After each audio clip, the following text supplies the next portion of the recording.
उन्हाळ्यात उष्णतेचा दाह वाढत असतो, त्यावेळी आपण आपल्या आहारात काही थंड प्रकृतीच्या पदार्थांचा समावेश करत असतो. नाचणी ही थंड गुणधर्माची असल्यामुळे आपल्या शरीराला खूप फायदे होतात. ही अशी इतकी मस्त आणि हलकी, जाळीदार नाचणीची घावणं सकाळच्या घाईच्या गडबडीतसुद्धा अगदी 10 मिनिटात झटकीपट बनवून तयार होतात. अगदी पोटभरीचा आणि आरोग्याच्या दृष्टीने तसेच थंड प्रकृतीचा दमदार नाश्ता कसा बनवायचा हे आज आपण इथे बघणार आहोत.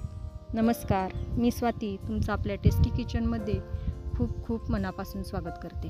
चला तर वेळ न घालवता रेसिपीला सुरुवात करूया. त्यासाठी मी इथे 1 वाटी नाचणीचं पीठ घेतलेलं आहे. हे पीठ मी एकदम बारीक दळून घेतलेलं आहे. नाचणीच्या भाकरीसाठी किंवा आंबीलसाठी वापरतात तेच हे पीठ आहे. नाचणीचं रेडीमेड पीठ मिळतं तेही वापरला तरीही चालेल. फक्त हे पीठ एकदम बारीक असावं इतकंच. आता हे पीठ मी पातेल्यामध्ये ओतून घेते. आता यामध्ये चवीपुरतं मीठ घालते. नंतर यामध्ये मी जिरे अखंड न घालता थोडं असं वाटून घेतलेलं आहे ते यामध्ये घालून घेते.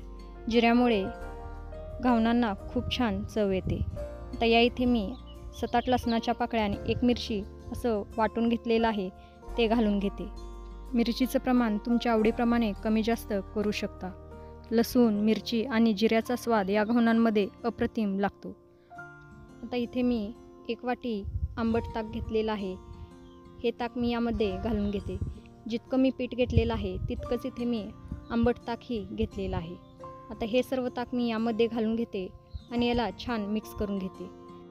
ताक जर आंबट असेल तर हे घावण अजूनच चवीला छान लागेल, पण ताक आंबट नसेल तरीही काही हरकत नाही.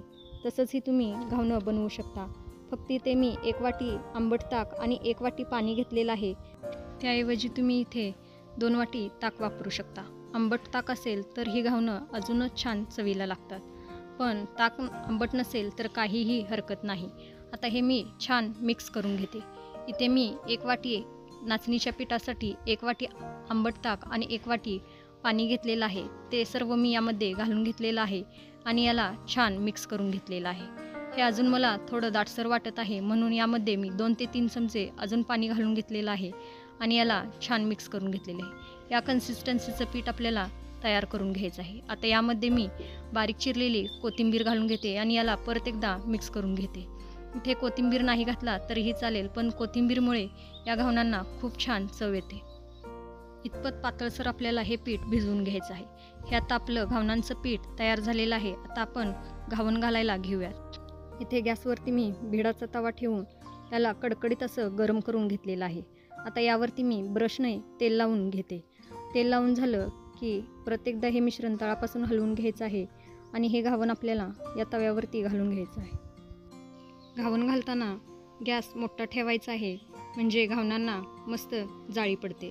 आता यावरती लगेच झाकण ठेवायचं आहे आणि गॅस मंद करून हे अर्धा मिनटं असंच झाकून ठेवायचं आहे. अर्धा मिनटानंतर झाकण काढायचं आहे आणि सर्व वाफ जाऊन द्यायची आहे.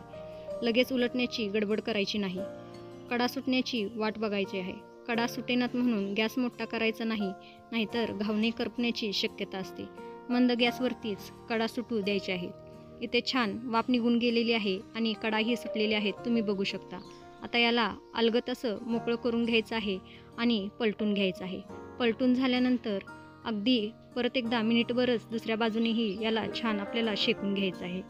इथे मी दुसऱ्या बाजूनेही हे 1 मिनिटभर छान शेकून घेतलेलं आहे. बघा किती मस्त जाळीदार असं आपलं घावण तयार झालेलं आहे. आता हे तयार घावण मी काढून घेते आणि तुम्हाला दुसरं घावणही घालून दाखवते. दुसरं घावण घालताना परत गॅसची फ्लेम मोठी करायची आहे आणि तवा परत आपल्याला कडकडीत असा गरम करून घ्यायचा आहे आणि परत याला ब्रशच्या साहाय्याने सर्व बाजूने तेल लावून घ्यायचं आहे. परत ज्यावेळी आपण घावण सोडतो त्यावेळी परत हे मिश्रण तळापासून हलवून घ्यायचं आहे आणि गॅस मोठा करूनच यावरती हे घावण घालून घ्यायचं आहे. घावण घालून झालं की गॅस लगेच मंद करायचा आहे आणि यावरती झाकण लावून याला फक्त अर्धा मिनटं छान शेकून घ्यायचं आहे. अर्धा मिनटानंतर लगेच याचं झाकण काढायचं आहे आणि याची सर्व वाफ जाऊन देऊन याच्या कडा सुटेपर्यंत आपल्याला वाट बघायची आहे. ही सर्व प्रोसेस आपल्याला मंद गॅसवरतीच करायची आहे. जर तुमच्याकडे भिडाचा तवा नसेल तर नॉनस्टिक तवा तुम्ही वापरू शकता, पण घावण घालताना आपल्याला मीडियम टू लेम फ्लेमवरतीच हे छान शेकून घ्यायचं आहे, म्हणजे हे आपोआप घावणं तव्यापासून सुटतील.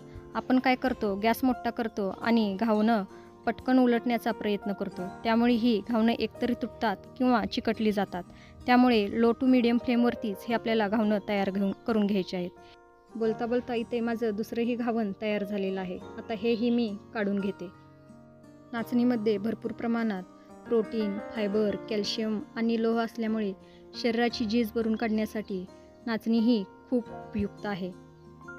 ही नाचणीची घावणं आरोग्याच्या दृष्टीने खूप थंडावा देतात. त्यामुळे तुम्हीसुद्धा या उन्हाळ्यात अशी हलकी आणि जाळीदार घावणं एकदा तरी नाश्त्याला नक्की करून बघा.